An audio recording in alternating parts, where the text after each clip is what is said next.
Hoy en día en muchas congregaciones se ha perdido el respeto. La gente minutos antes de comenzar un culto están hablando ahí de fútbol, de béisbol, de películas. Luego entran a la iglesia, quieren que el Señor te abre, vienes sin prepararte, sin orar, una falta de reverencia tremenda. En nuestra iglesia, por ejemplo, yo le he dicho a los muchachos, no me vengan con pantaloncitos cortos y con, ¿cómo lo llaman aquí? Las zapatillitas esas de playa. Digo, oye, vamos a tener un mínimo de respeto, ¿no? Cuando van a la playa, vístanse para ir a la playa, pero cuando van a la iglesia, un mínimo de respeto, ¿no? E incluso les decimos a la gente que ve nuestros cultos en la casa, porque no tenemos una iglesia presencial en todas partes, les decimos, oye, cuando sea el día del culto, oiga, hágalo con temor y temblor, hágalo con reverencia, hágalo con respeto. Porque el Señor se merece lo mejor de nuestra parte, ¿sí o no, hermanos? Y tenemos que enseñarle eso a nuestros hijos, ¿verdad? A cederle el puesto a la persona mayor. ¿Saben que a las personas con canas hay que saludarlas poniéndose de pie? ¿Sabían eso? Bueno, si no lo sabían, ya lo saben. A las personas mayores y con canas, cuando se les saluda, uno se pone de pie, como respeto. Yo me acuerdo cuando yo era estudiante de esos colegios, que cuando entraba el maestro nos decían, de pie. Todos nos poníamos de pie, hasta que el maestro nos dijera, siéntate. Parecía que nos iba a hacer un juicio, ¿no? Como va a entrar el juez. Y cuando nos decían que nos sentáramos, tenemos que recuperar tantas cosas, hermanos. Tantas cosas. Una de las primeras palabras que aprendíamos cuando éramos niños, ¿cuál era? Gracias. ¿Sí o no? Gracias. Hoy en día le dice al niño, ¿cómo se dice? Y el niño te dice, dame más, ¿no? Tremendo. Yo quiero hablarles en esta mañana de dos personajes que me han llamado poderosamente la atención leyendo el libro de los jueces. Porque como he dicho en varias ocasiones, estoy leyendo el libro de los jueces y son tantas las historias y las cosas que suceden en estos 200 años de historia que podríamos hablar horas, días, semanas y meses enteros acerca de cosas que ocurrieron en este periodo tenebroso de la historia del pueblo de Israel. Pero en el capítulo 8 se nos habla acerca de un campesino, de un hombre que estaba asustado en una cueva, tratando de proteger su cosecha del enemigo que les estaba oprimiendo y amargando la vida. Y este hombre un día recibe un llamado de Dios, una visita de un ángel que le dice, tú vas a ser el instrumento que Dios va a utilizar en este tiempo para traer libertad y victoria y liberación a tu pueblo. Y él duda, él no se ve capaz de que el Señor lo pueda usar a él. Él dice además, ¿Dios? ¿Qué Dios? ¿Dónde están esas maravillas, esos milagros y señales y prodigios que nuestros padres nos contaron que Dios hizo? Mira cómo estamos hoy en día, amargados, frustrados, nos roban las cosechas, no levantamos cabeza. Pero sin embargo el Señor está tratando de ayudar a Gedeón a que termine de creer y de interiorizar que Dios no le ha fallado al pueblo, sino es al revés. Es el pueblo el que le ha fallado al Señor. Y finalmente, después de una serie de pruebas que ustedes seguramente conocerán, él finalmente cree y acepta que ha llegado el momento de servir al Señor con poder, con valentía y con eficacia. Y ese hombre, cuando liberta al pueblo de la esclavitud de los madianitas, que eran terribles, violaban a las mujeres, se llevaban las cosechas, en fin, eran unos enemigos terribles. Al final de sus días, el pueblo en agradecimiento lo quieren nombrar rey. Y él dice, no. Ni yo, ni mi hijo, ni mi nieto vamos a ser reyes de vuestra vida. Porque como él dice en el capítulo 8, verso 23, Jehová, el Señor, va a ser el Señor sobre vosotros. Es decir, yo no voy a ocupar el lugar que solamente le corresponde a nuestro Dios. Yo he sido un instrumento que temporalmente el Señor ha utilizado, pero ustedes tienen un Dios, ustedes tienen un rey, ustedes tienen un Señor y saben quién es. Por lo tanto, nosotros no vamos a entrar en ese juego. Pero sin embargo le hace una petición al pueblo, les pide algo y lo quiero leer en el versículo 24. Estamos en Josué capítulo 8, verso 24. Jueces. Era para ver si estaban despiertos. Y les dice Gedeón, quiero haceros una petición. Quiero que cada uno me dé de los zarcillos de su botín, dice entre paréntesis, pues traían zarcillos de oro porque eran ismaelitas, ¿verdad? Y ellos le respondieron, de buena gana te lo daremos. Y tendiendo un manto, echó allí cada uno los zarcillos de su botín. Y fue el peso de los zarcillos de oro que él pidió, 1,700 siclos de oro. Cada ciclo eran aproximadamente unos 14 o 15 gramos de oro. Saque la cuenta. Sin las planchas, los joyeles, los vestidos de púrpura que traían los reyes de Madián, sin los collares que traían sus camellos al cuello. Y Gedeón hizo de ellos un efod. Un efod es un vestido largo, más o menos como hasta las rodillas. Recuerden que el sumo sacerdote de Israel llevaba un efod por debajo de aquel pectoral de las 12 piedras, ¿no? Era un vestido más o menos así, cortito. Dice que con todos esos zarcillos, con todo ese oro que le dieron, hizo un efod, el cual hizo guardar en su ciudad de Ofra. Y todo Israel se prostituyó tras ese efod en aquel lugar y fue tropezadero a Gedeón y a su casa. ¿Cuántos dicen amén a esta palabra? Es decir, ellos habían sido castigados y los enemigos habían vuelto a atacarles y a robarles las cosechas, porque habían caído en el pecado de la idolatría. Y ustedes saben que uno de los pecados más repetitivos en la historia del pueblo de Israel era la idolatría. Ya el Señor les había dicho, cuando entren a tomar posesión de la tierra de Canaán, tengan cuidado, porque esos pueblos, esas naciones que viven allí, son idólatras. Tienen imágenes de oro, de plata, de madera. No caigan ustedes en la trampa, en el error de darle culto a esos dioses que tienen ojos pero no ven, que tienen boca y no hablan, que tienen oídos y no oyen y que tienen pies y no caminan. Porque al Señor tu Dios adorarás y a Él solo servirás. Así que no te conviertas tú a ellos, sino que ellos se conviertan a ti. Y cuando, por ejemplo, usted lee los 10 mandamientos, que están en 2 libros de la Biblia diferentes, Éxodo capítulo 20 y Deuteronomio capítulo 5, usted va a ver que los primeros mandamientos tienen que ver con la prohibición de adorar imágenes de talla. Al Señor tu Dios adorarás, no te postrarás ante imágenes, ¿verdad? No le rendirás culto, etcétera, etcétera. Sin embargo, vemos que ellos no prestaron atención a estos mandamientos que el Señor les había dado, sino que al poco tiempo, viendo toda la idolatría de los filisteos, amorreos, cananeos, madianitas, moabitas, etcétera, etcétera, ellos adoptaron esos dioses como si fueran de ellos, cuando ellos sabían perfectamente que el Dios que los había sacado de Egipto y los había bendecido y cuidado durante su peregrinación de 40 años en el desierto, no era un Dios que se podía darle forma humana o animal, como en una ocasión hicieron, ¿se acuerdan? Cuando dice la Biblia que Moisés se ausentó un tiempo del pueblo, fue a la montaña, al monte Sinaí a orar.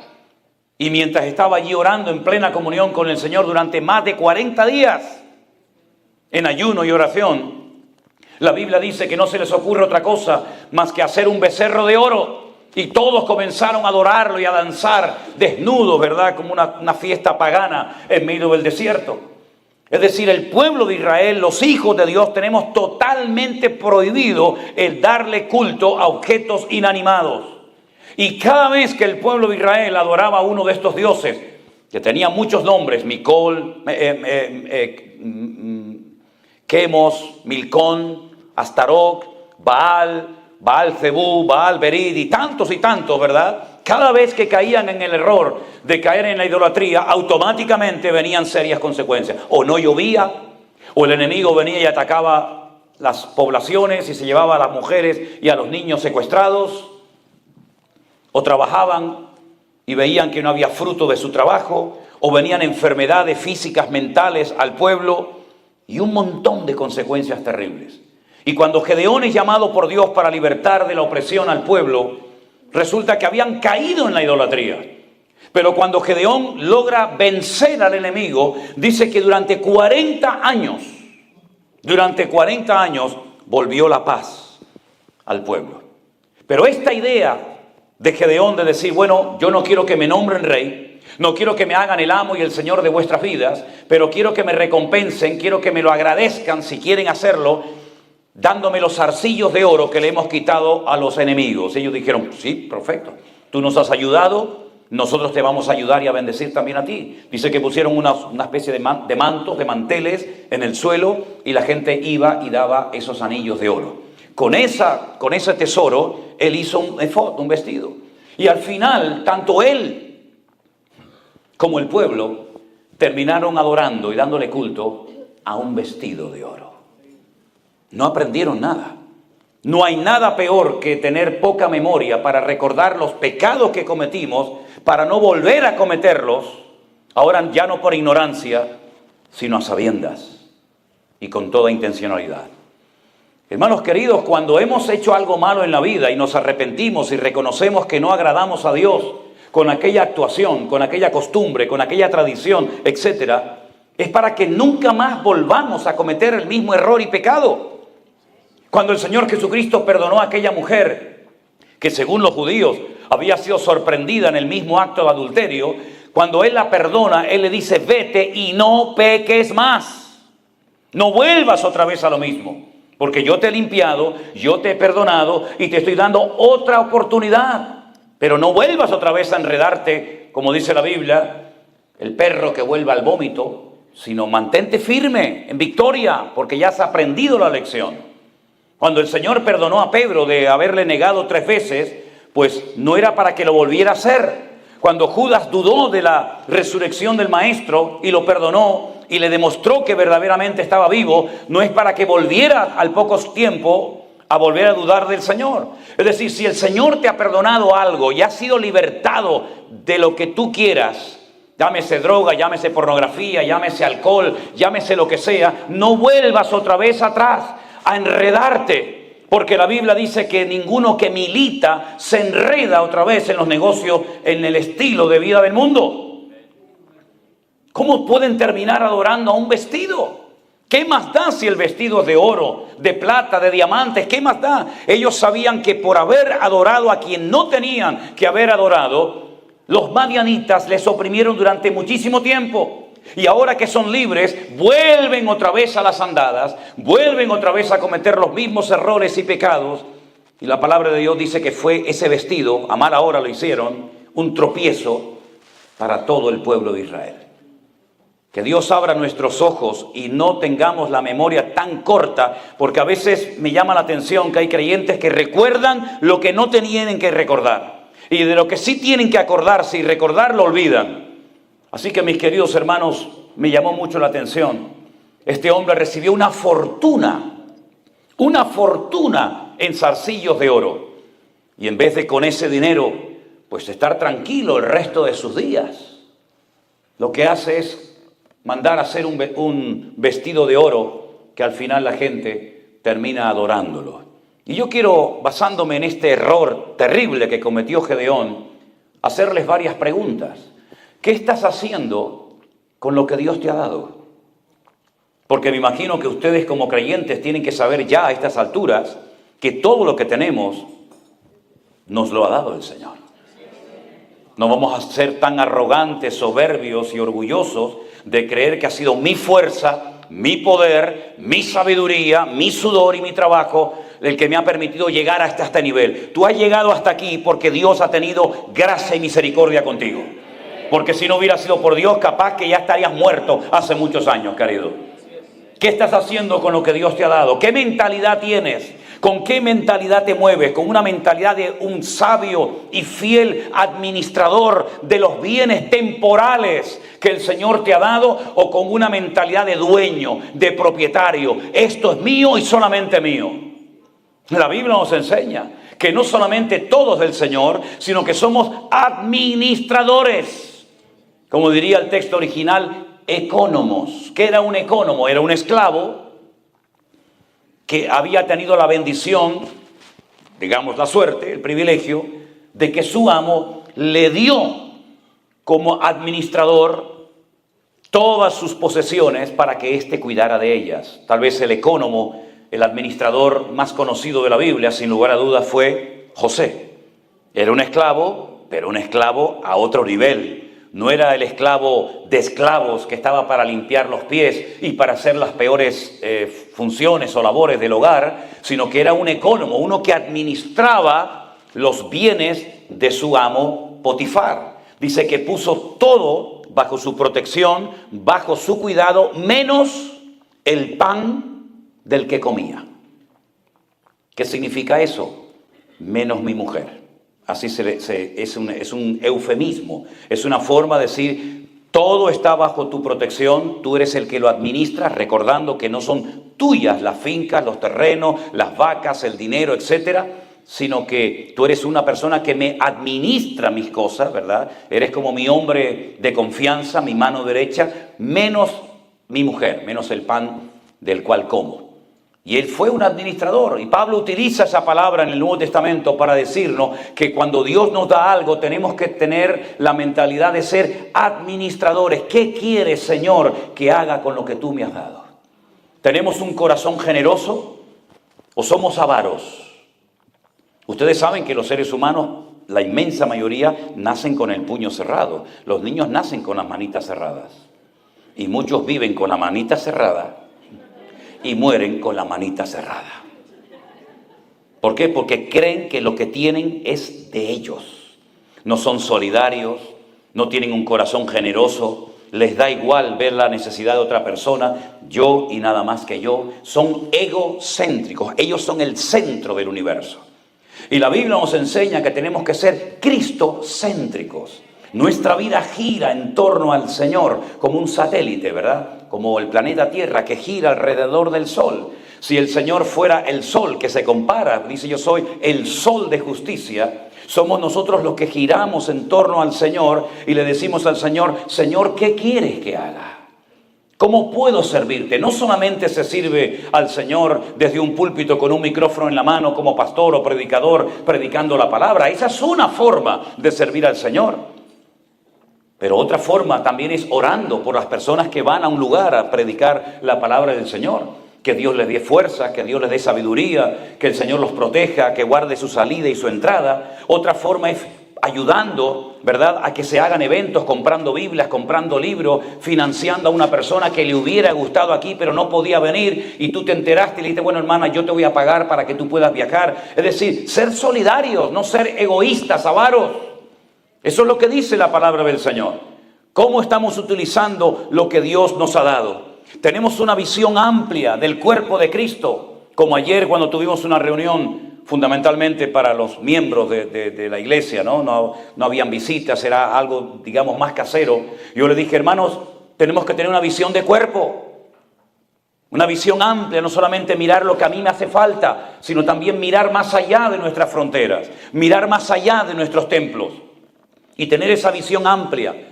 En el Centro Evangélico Vida Nueva enseñamos que somos una sola iglesia, que se reúne en diferentes lugares y horarios por motivos, ¿verdad?, de distancia, etcétera. Pero tenemos la visión de que somos uno en el Señor. Y por eso tenemos que ser solidarios, y no como Gedeón, que utilizó sus bienes para hacer algo que nunca tenía que haber hecho. ¿Cuántos creyentes se han metido en líos, en negocios y en deudas que se podían haber evitado si hubieran primeramente consultado al Señor? Luego incluso algunos se enfadan con el Señor. Señor, el negocio me salió mal, perdí dinero, perdí esto, perdí... Claro, hijo, pero tú estás trabajando como si fueras el dueño, con mentalidad de amo. Y le dices al Señor que te acompañe y que apoye tu agenda cuando eres tú el que le tienes que preguntar al Señor en humildad. Señor, ¿qué quieres que haga con todo lo que tú me has dado? Porque la Biblia dice que cuando Dios da algo y no lo usas para Él, al final se lo va a dar a otro. Porque no has sido sabio y no has sido un fiel administrador en la casa de Dios. Amén, hermanos. Miren, durante años yo tuve un sueño que nunca lo pude ver cumplido. Y gracias al Señor lo vamos a ver hecho realidad. Y les cuento rápidamente. Nos han tratado tan bien la gente cuando viajamos por el mundo. Nos invitan a comer, nos alquilan un hotel, una casa, lo que sea. Nos prestan un coche, un carro. Que yo decía, Señor, a mí me gustaría algún día poder bendecir a personas, por ejemplo, que están cansadas en la obra. Porque los pastores también se cansan. Incluso algunos se cansan de tal manera que abandonan el ministerio y se van a dedicarse a otra cosa. Qué lindo sería, Señor, si pudiéramos tener un lugar donde las familias con sus hijos, los pastores o no pastores, pudieran ir a descansar. Qué hermoso poder tener un lugar para hacer retiros, campamentos, convenciones, vigilias de oración, seminarios bíblicos. Un lugar amplio, grande, donde la gente pueda ir a descansar, a pasarlo bien, de vacaciones. Y orábamos en esta línea. Yo le decía, Señor, danos ese lugar, Padre. Resulta que un día en internet navegando, viendo diferentes propiedades, vi una finca, un terreno enorme. Enorme, nosotros hablamos en metros, no hablamos en acres ni nada de esto. Tiene más de 27.000 metros cuadrados, hay varias construcciones dentro, tiene unos terrenos inmensos, hay cantidad de árboles de naranjas y de limones. Y entonces nos pusimos en contacto con esta señora, es una señora, la propietaria de esto. Era una finca que antiguamente la explotaban para el tema de la agricultura, pero ya la señora está muy mayor y no quiere seguir en esto. Y llegamos a un acuerdo con ella y nos hizo una rebaja bastante grande. Y hemos dado ya una señal para poder hacernos con esta propiedad.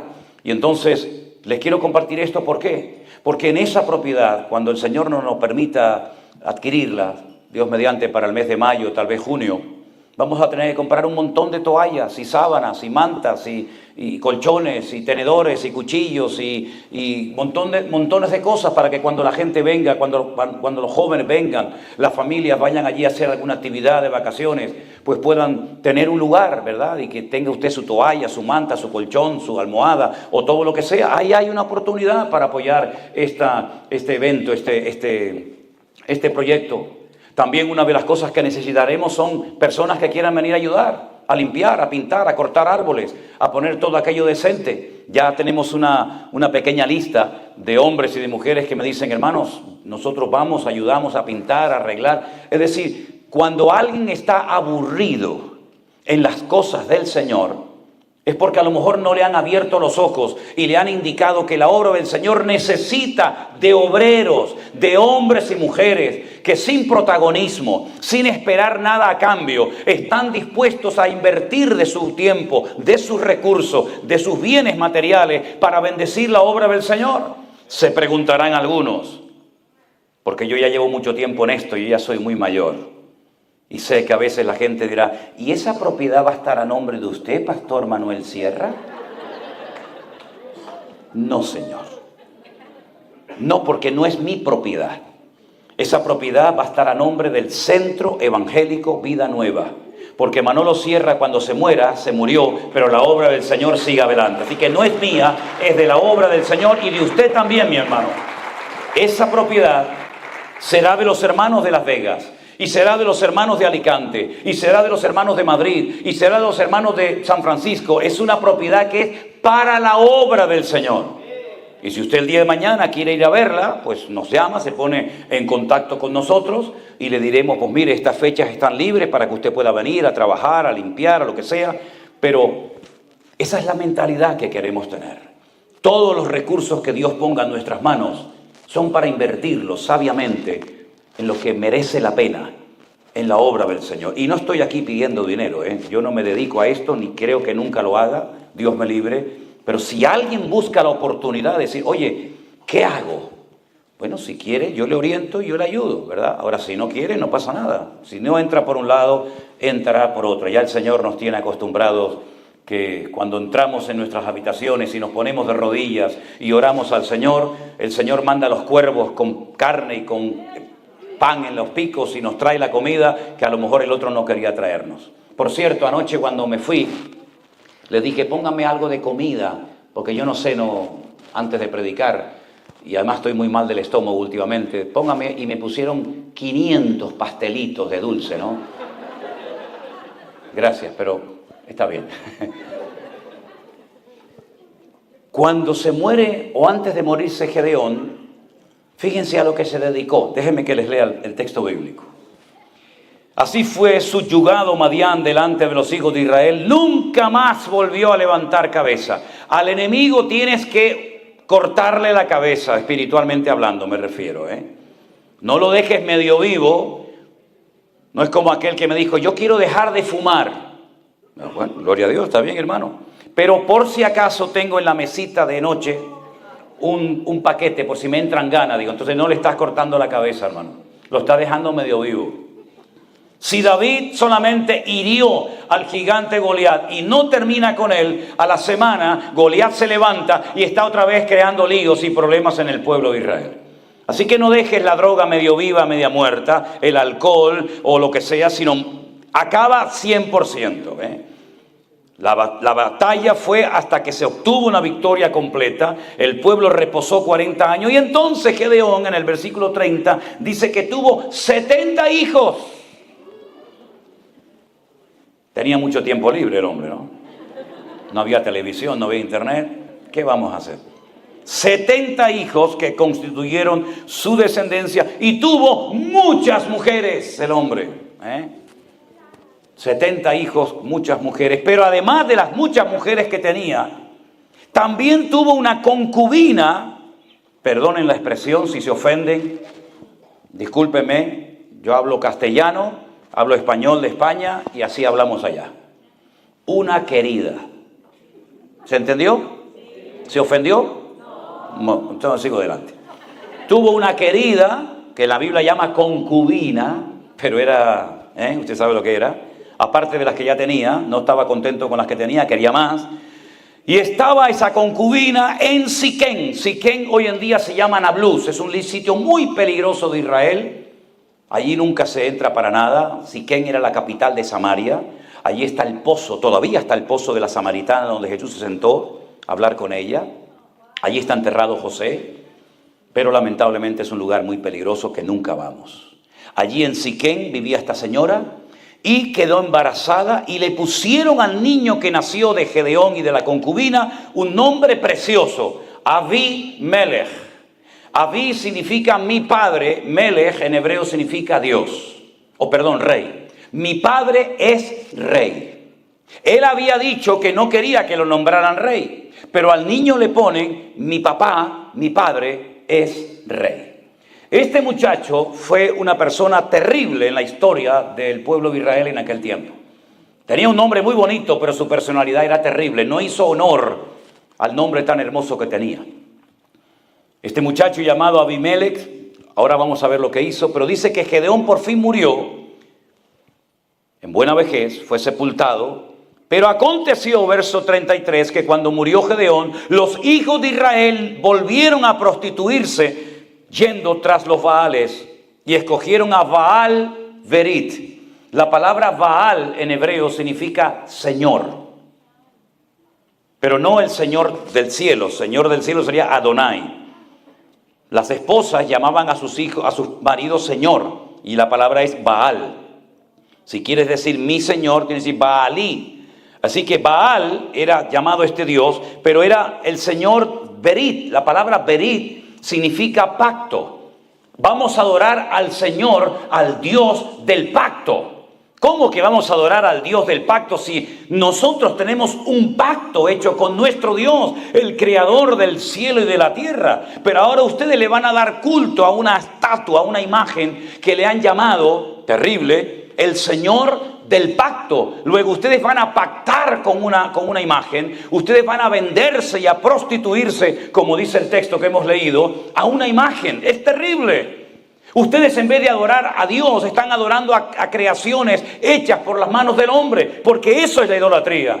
Cuando usted adora a San Pancracio, a María, a la Guadalupe, a la Coromoto, a Judas Tadeo y a toda la familia, usted no está adorando a personas, usted está dándole culto a estatuas, a imágenes que los hombres la tienen que llevar sobre sus hombros porque no pueden caminar por sí mismas.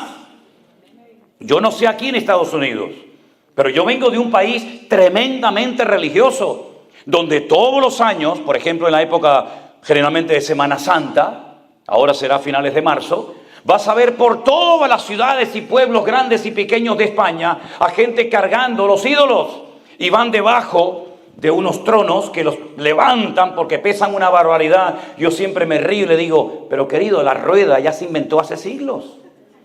Póngale unas rueditas en las 4 puntas y lo mueve así. No, tiene que ser cargado sobre los hombros. Se calcula que cada uno lleva entre 45 y 50 kilos aquí en el cuello. Y van descalzos. Y tienen que cargar esos tronos. ¿Por qué no caminan solos? San Pancracio, hoy te toca a ti, querido, salga a dar un paseíto. Virgen de Candelaria, de Guadalupe, o como rayo se llame, hoy le toca a usted, doña, salga y coja un poquito de aire, vaya a la playa, al monte, vaya allá a Yosemite, vaya por aquí, por allá, disfrute de la vida. No, no pueden porque son cargados por los seres humanos y a eso le dábamos culto. Y ante eso la gente se humillaba y lloraba y se daba con un látigo y caminaban de rodillas. Y cuando yo era pequeñito me llevaban a esas procesiones terribles, que aquello parecía más que nada un funeral, más que una fiesta. Con aquellas vírgenes con espadas clavadas en el corazón, con pelo natural, que a mí me daban un pánico, aquellas cosas terribles. Así quedé traumatizado con todo eso. Y pasaba el Señor, una estatua del Señor atado a una columna, y cuando pasaba por delante de ti le veías la espalda toda lacerada, toda llena de sangre, y decías, mamá, ¿qué pasa? Si no sé, el Señor, es el de Dios, el Señor, pobrecito. Y pasaba, y a los 2 minutos pasaba dentro de un féretro, y yo digo, pero se acaba de pasar en la columna, ahora ya está en el féretro. Pero es que había nacido en diciembre nacía, decían, y en abril lo mataban. Digo, qué rápido nació, qué rápido creció. Terrible, hermano. Esa fue nuestra vida religiosa. ¿Y quién enseñó esa basura? ¿Quién trajo eso aquí? Los españoles lo trajeron. Fueron ellos los que trajeron a América, a México, a Colombia, a Perú, a Argentina, a Ecuador, a Bolivia. Trajeron todo eso. Religiones muertas que no servían para nada allá, en el viejo continente, las trajeron para acá. Y hemos sido idólatras durante años por ignorancia, pero ahora ya no le vamos a dar nunca más culto a imágenes. Ahora adoramos al Rey de Reyes y al Señor de los Señores, que nos ha cambiado la vida, mi querido hermano. Bendito sea Dios, bendito sea Dios. Y no tenga miedo de decir, se acabó, hasta aquí llegaste, papá, en una bolsa fuera para la basura. Y si no, que se defienda. Defiéndete. Gedeón, cuando fue llamado por el Señor, fue al campo y destruyó la estatua de su padre. Y al día siguiente dijeron, hay que matar al que destruyó la imagen del papá de Gedeón. Y el papá de Gedeón dijo, bueno, si es Dios, ¿por qué no se defendió? En otras palabras, no tenga miedo de obedecer a Dios. Haga una limpieza de vez en cuando del hogar. No solamente saque la basura, también la basura espiritual, que a veces trae ataduras y trae maldiciones y trae mal ambiente a las casas. Nunca me olvidaré, yo estaba predicando al aire libre en una campaña evangelística hace años en Canarias. Y había un señor sin piernas que lo ponían cerca de la plataforma todos los días y escuchaba la palabra. Este señor al final se convirtió al Señor, se bautizó, pero el primer día que este hombre se convirtió, me llevó a la habitación de su casa. Y cuando entré en la habitación, hermano, aquello era el Vaticano en miniatura. Todas las paredes estaban llenas de santos, de vírgenes, de fotografía, el del cuchillo, el de la espina, el de la espada, el de la cruz. Aquello era terrible. Y me dice, ¿y ahora qué hago con todo esto? Digo, con todo esto, si quiere yo le ayudo, A mí me encanta esto, Leña y al fuego. ¿Y saben qué lo hizo? Pero comenzó a llorar. Y me dijo, ¿saben qué, hermano? Mire la pared como está, toda llena de agujeros. Para que cuando vea esos agujeros se dé cuenta de dónde te sacó el Señor. Así que, mis queridos hermanos, yo doy gracias a Dios que nuestros ojos fueron abiertos y que nunca más volveremos a esa ignorancia, a ese engaño, a esa manipulación, a esas mentiras creadas por las manos del ser humano, pero que no tienen poder ni para hacernos daño, ni para hacernos cosas buenas, porque están muertos. Y dice la Biblia, y los que lo adoran son igual que ellos, están muertos espiritualmente hablando. Cuando este hombre muere, dice la Biblia que no tuvieron misericordia de su descendencia. No se acordaron de todo lo bien que se había comportado con ellos. No se mostraron agradecidos. Verso 35. No se mostraron agradecidos. No le dan gracias a Dios por la vida de este hombre que se esforzó y fue valiente hasta el final. Pero resulta que aquí hay uno que tiene heridas en el alma. ¿Por qué? Porque es un hijo ilegítimo, fuera del matrimonio, ¿se acuerdan? Tenía muchas mujeres y 70 hijos legales reconocidos. Pero don Gedeón tenía en la ciudad de Siquén, capital de Samaria, una amiga con la cual había tenido un hijo que se llamaba Abimelech. Y este estaba dolido porque había sido algo extramatrimonial. Y no hay nada más peligroso que una mujer o un hombre dolido, herido, que no le permite al Señor sanar la herida de su corazón. Les voy a hablar brevemente de dos muchachos que fueron criados o se tuvieron fuera del matrimonio legal. Uno es Abimelech. Mi padre es rey. Un hombre dolido que van a ver lo que llegó a ser. Terrible lo que hizo. Pero el otro rompió lo que en hebreo se conoce como la perfección. Si cuando un padre llenaba la aljaba, dice, bienaventurado el varón que llenó su aljaba de hijos, ¿cuántas flechas cabían en el saquito, en la aljaba? 7. Cuando un padre había tenido el privilegio de tener 7 hijos, yo anoche cuando oramos por Bianca, ¿está por aquí? ¿No están? Que vi 2 muchachitos y una niña, le dije, te faltan 4 para que sea todo perfecto. Así que adelante, hermano, esfuérzate y sé valiente. Cuando un papá tenía 7 hijos, se consideraba el hombre más privilegiado y gozoso del mundo, porque tenía la perfección familiar. Tengo mi esposa y 7 hijos, y si eran varones, más todavía. Pero resulta que David era el octavo. Y por eso no comía con los hermanos mayores en la mesa. Por eso le decía, no, tú fuera.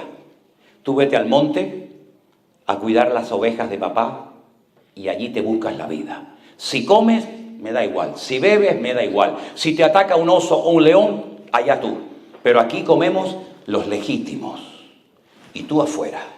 Hasta el punto era el menosprecio al que había roto el patrón del 7 de la perfección, que cuando el profeta, el varón de Dios, el hombre más importante e influyente en Israel, va a la casa de su padre Isaí, porque dice que el Señor lo había mandado para ungir al siguiente rey de Israel. Conocen la historia, ¿verdad?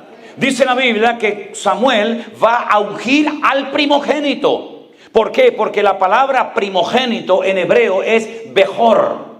Y Bejor viene de Berajá, que es bendito o bendición. Es decir, el primogénito es el que hay que bendecir. Y el Señor le dice, no lo hagas, no lo unjas, porque tú miras la apariencia exterior, pero Dios mira el corazón. Bueno, entonces será el siguiente, ¿no? Dios rompió el patrón muchas veces. El mayor servirá al menor, como en Jacob y Esaú, etc. Entonces cuando va a ungir, a derramarle el aceite sobre la cabeza, el Señor le dice, ese tampoco es. Y va uno detrás de otro hasta que al final él dice, Dios no me está guiando, no me muestra, no me da paz. ¿Tú tienes por casualidad otro hijo? ¿Cómo es posible que viniendo el profeta a la casa no habían llamado a David? Como si el profeta fuera todos los días a una casa. Era un honor, hermanos. Era un privilegio que el varón de Dios, en este caso Samuel, fuera a la casa de una persona sencilla y humilde en un pueblecito chiquitito como era Belén o Betlehem, en la casa del pan, a visitar a un tal Isaí. Era un honor, hermanos. ¿Cómo no llamaron a David? Porque David no cuenta en esto. Aquí no cuenta David para nada. Pero lo vil y lo menospreciado, dice la Escritura, es lo que Dios toma y usa para avergonzar a los que se creen sabios en este mundo.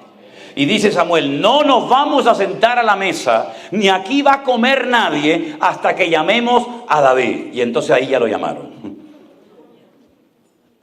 Cuando les apretaba el hambre, dijeron, vamos a llamarlo. ¿Cuánto tardó David en venir? Bueno, no había teléfono, no se le mandó un WhatsApp, no se le mandó un mensaje. Tuvieron que ir a buscarlo, tuvieron que traerlo, probablemente tardó horas en venir.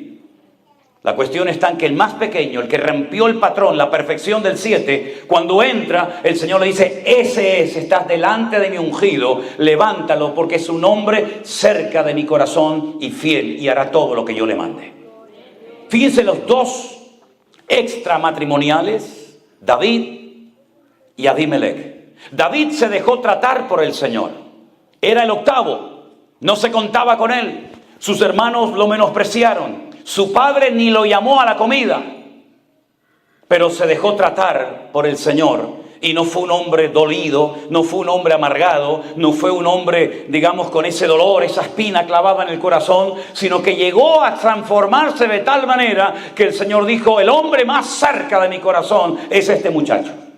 Sin embargo, el otro, que también había sido un hijo fuera del matrimonio, con una concubina de Siquén, con un nombre maravilloso, llamado Abimelech, mi padre es rey, no se dejó tratar por el Señor y se convirtió en un ser tremendamente peligroso, porque un animal herido es muy peligroso. Y Abimelech era una persona herida, dolida. ¿Sabe Dios lo que le habrá dicho esta mujer a su hijo? Por eso qué importante la influencia de una madre y de un padre, evidentemente, en la vida de un hijo. Como dije ayer, la madre en la Biblia le transmitía a los hijos la fe, la confianza en el Señor. Y el papá, el conocimiento de las Escrituras, de lo bíblico. La palabra es mamá, es madre en hebreo, viene y está entroncada con la palabra emuná, que significa fe o confianza en Dios. ¿Qué le transmitió esta mujer a su hijo? Mira cómo nos tratan, tu padre nos tiene abandonados, no nos pasa el dinero de todos los meses, es un desgraciado, tiene un montón de mujeres, tiene un montón de hijos, tiene un montón de dinero, pero nosotros aquí estamos en la miseria. Y le fue envenenando la cabeza a su hijo Abimelech. Cuidado cómo le hablas a tu hijo del padre o del marido que te abandonó.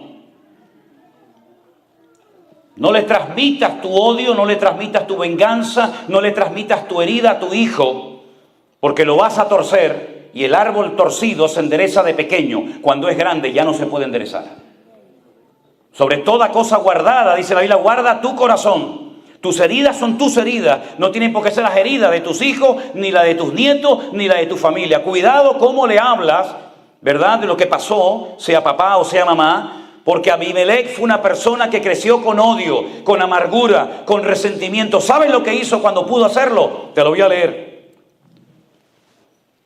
Le dieron a Abimelech dinero. Ahora te voy a decir quién se lo dio y con qué gente se rodeó. Pero dice que vino a la casa de su padre en Ofra. Jueces 9:5. Mató a sus hermanos, todos los hijos de Jeroboam o de Gedeón. 70 varones sobre una misma piedra. Solo quedó Jotán, el hijo menor, que se escondió. Mató a sus 69 hermanos en un día. No se le conmovieron las entrañas. Era un hombre sin misericordia. Era un animal herido. Era una persona que dijo en algún momento: yo les demostraré a ellos que también soy tan importante como ellos. No pactó, no dialogó, no habló, no buscó la paz. No, los mató a todos. Se convirtió en un asesino. Y mató a 69 hijos. Y uno solo se escapó, el pequeño llamado Jotán. Y entonces a continuación ya ha eliminado supuestamente a sus enemigos. Entonces se juntaron todos los de Siquén y los de la casa de Milo y lo eligieron rey, cuando él sabía que no podía ser rey en Israel. Pero él quería ser rey, él quería protagonismo, él quería ser el número uno, y a todos los que consideraba enemigos los eliminó. ¡Qué espíritu tan peligroso, hermanos!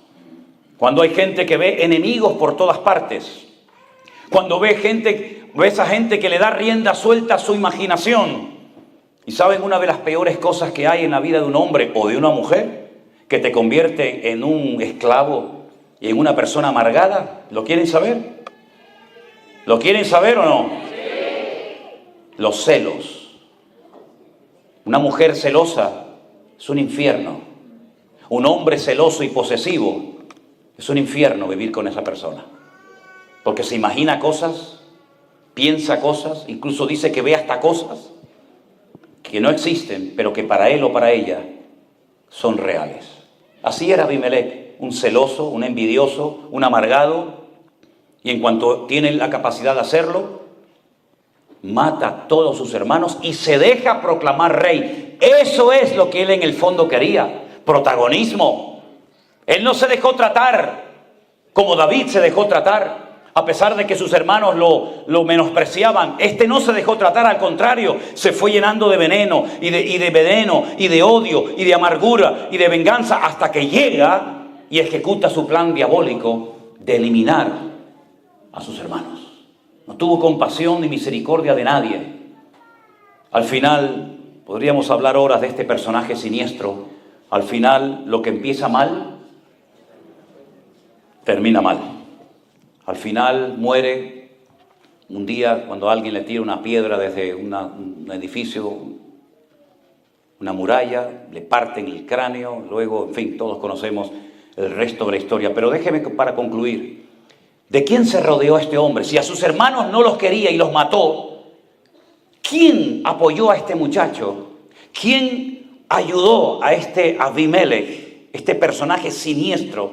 ¿Quién lo ayudó? Miren lo que dice el verso 4. ¿Tienen su Biblia? Sí. Los que la tengan lo pueden leer conmigo, si quieren en alta voz, por favor. Y le dieron 70 siclos de plata del templo de Baal Berit, con los cuales Abimelech alquiló hombres ociosos y vagabundos que le siguieron. ¿Quiénes le siguieron? Hombres ociosos, vagos, de mala reputación, vagos que le siguieron. Hay un refrán que seguramente ustedes lo conocen, el refranero popular del español es muy amplio, hay miles y miles de refranes, pero hay uno que dice: dime con quién andas y te diré quién eres. Quien se arrima a buen árbol, buena sombra le cobija, ¿verdad? Y todo eso. Proverbio dice: anda con sabios y sabio serás. Este se rodeó de lo peor, de la peor calaña, vagos, ociosos, personas que no querían hacer nada, pero los compró con dinero, los alquiló, dice la Biblia, y entonces le apoyaban. ¿Sabes? Tú tienes que orar al Señor para rodearte de gente que te amen tanto, que sean capaces de decirte cuando hagas algo mal, que te lo digan. Si solamente te rodeas de personas que te van a favorecer y te van a decir lo que tú en el fondo quieres oír, tienes un gran problema. ¿Qué es lo que hacen la mayoría de los políticos? Compran a los que les rodean, los alquilan como hizo Abimelech, y estos dicen lo que el presidente o el gobernador o quien sea en el fondo quieren oír, pero no se atreven a decirle: usted está equivocado. Eso no es así. ¿Qué es lo que hacen muchos ministerios hoy en día? Se rodean de personas, todos comprados, todos alquilados, como Abimelech, y entonces: sí, pastor, sí, hermano, sí, pastor, usted es el varón de Dios, sí, usted es el ungido de Jehová. Y al final lo que están haciendo es echan a perder a este hombre que podía haber sido una bendición, pero que por haberse rodeado de vagabundos y de vividores y de personas que con tal de quedar bien delante del hombre son capaces de quedar mal delante de Dios, al final terminan estropeando a una persona. Y yo siempre he dicho a la gente, en el momento en el que ustedes comiencen a notar, con la Biblia en la mano, que yo me estoy desviando, que ya no predico la sana doctrina, que ya no predico la palabra, sino empiezo a predicar tonterías y no tiene nada que ver con la palabra de Dios, hermanos, denúncienlo, díganlo, háblenlo. No digan: sí, pastor, no, no, pastor. El creyente no está obligado a decir amén a todo lo que se predica, sino amén a lo que es bíblico y no amén a lo que no es bíblico en la palabra de Dios. Y este fue el problema de Abimelech.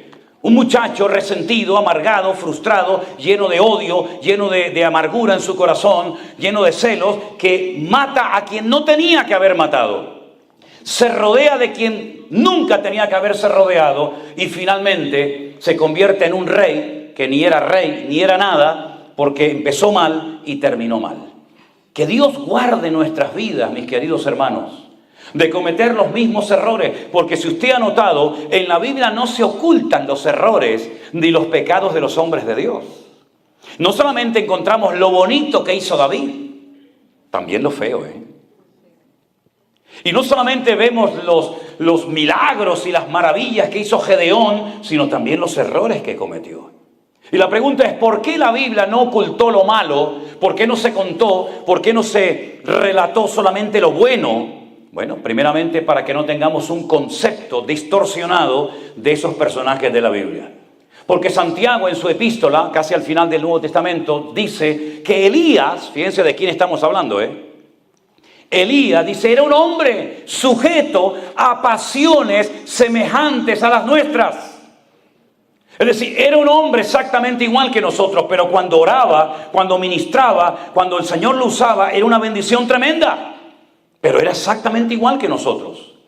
Hermanos, si en vez de haber sido la época de Gedeón, de David, de Pedro, de Sansón, hubiéramos vivido nosotros, ¿qué nos hubiera pasado a nosotros?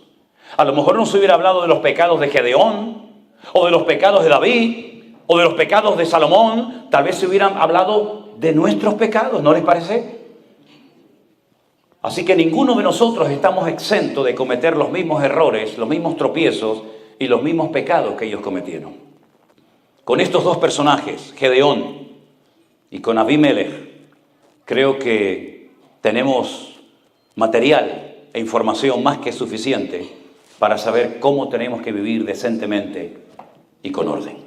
¿No les parece, hermanos? Ok. Voy a cortar porque tienen una cara de hambre. Ya se oye alguna tripa sonando. Y como yo le decía a mis hermanos en Argentina cuando vivimos allí un tiempo, ustedes son muy espirituales en la iglesia, pero siempre terminan todos en la carne. Siempre tenían los grandes asados de carne y tal, ¿no? Así que vamos a darle gracias al Señor por esta palabra que espero que no haya sido una palabra más en tu vida, sino que sea una palabra que te ha abierto los ojos y el corazón para que usted sepa en todo momento que lo mismo que le pasó a Abimelech o a Gedeón o a cualquier otro personaje de la Biblia, también nos puede pasar a nosotros si nos desviamos del Señor y bajamos la guardia y nos creemos intocables. Somos tan vulnerables como cualquiera. Solamente la gracia y la misericordia de Dios nos permite estar en pie. Amén, hermanos. Cierre sus ojos, oramos a nuestro buen Dios. Padre Celestial, te damos muchas gracias en esta mañana por tu hermosa y poderosa palabra. Pido, Señor, que tú nos guardes incluso de esas cosas que ignoramos, de esas trampas, de esas maquinaciones diabólicas que a veces se entretejen, pero que tú las conoces perfectamente, Señor. Yo te ruego, Señor, en el nombre poderoso de nuestro Señor Jesucristo, que tú guardes nuestros corazones, nuestras vidas, nuestras familias, para que nunca nos suceda aquellas cosas terribles que le ocurrieron a estos varones de Dios, por haberse confiado demasiado en sí mismos, por haber bajado la guardia, por haberse creído que ya llegaron a un nivel en el que no necesitaban de Dios ni de nadie. Ayúdanos, Señor, a obedecerte y agradarte en todo lo que hagamos cada día. Toca abajo, hermano, toca abajo, toca abajo. Si hay en esta mañana personas entre nosotros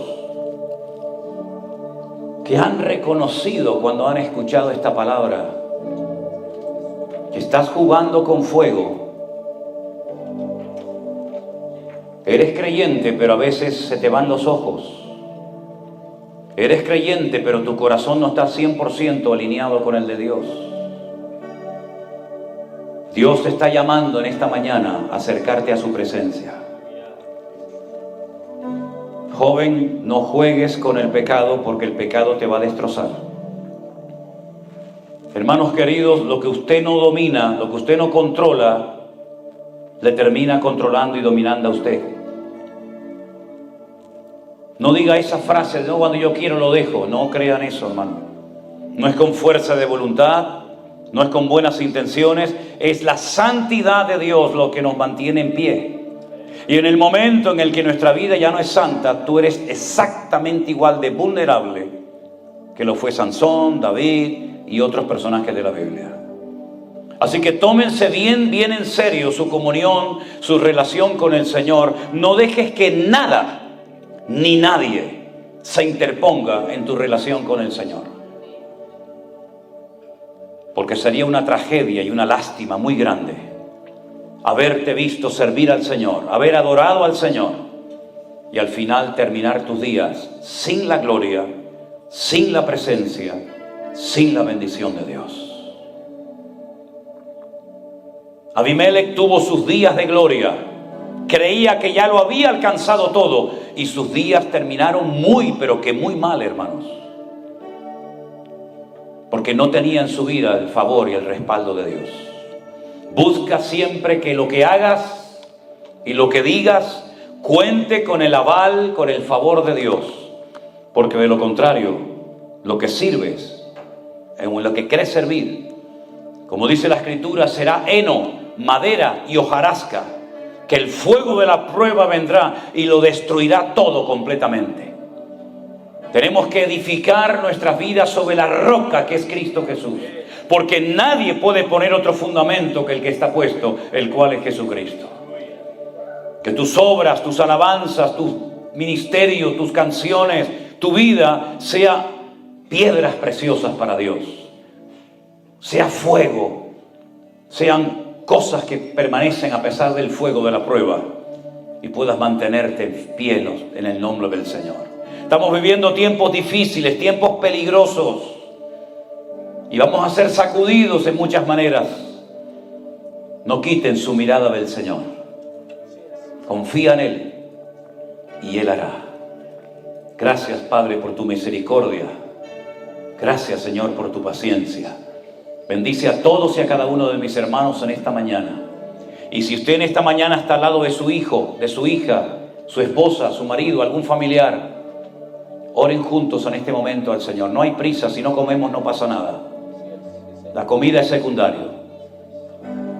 Tome la mano, póngale la mano por encima a su hijo, a su esposa, a su marido y oren juntos al Señor para que no caigan, para que no tropiecen, sino puedan mantenerse firmes, juntos, unidos al Cristo y a su palabra, y que nada ni nadie perturbe la paz del hogar. Saque de su vida, saque de su corazón, expulse de su casa todo aquello que es una mala influencia. Abraham tuvo que echar a Agar y a su hijo Ismael para que viniera la paz del hogar. Si Dios le está poniendo en su corazón que hoy tiene que salir algo de su casa, algo que no es bíblico, algo que no agrada a los ojos de Dios, algo que desagrada el corazón del Señor, sáquelo en el nombre de Jesús. Sea valiente, sea atrevido, y el Señor le recompensará y le bendecirá ampliamente. Pero repito, no deje que nada ni nadie perturbe la paz de su hogar, porque si no hay paz en el hogar, su casa se convertirá en un infierno.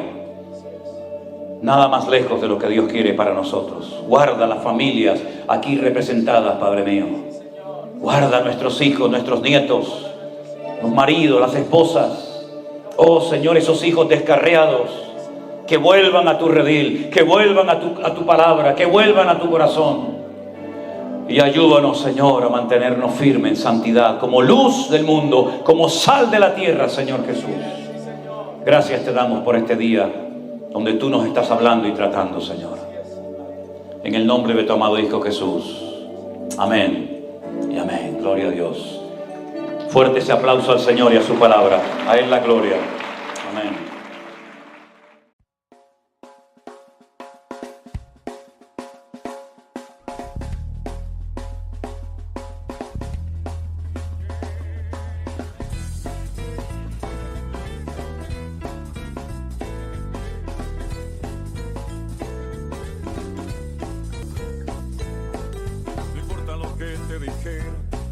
No importa lo que te hicieron, tienes que aprender a descansar en Dios.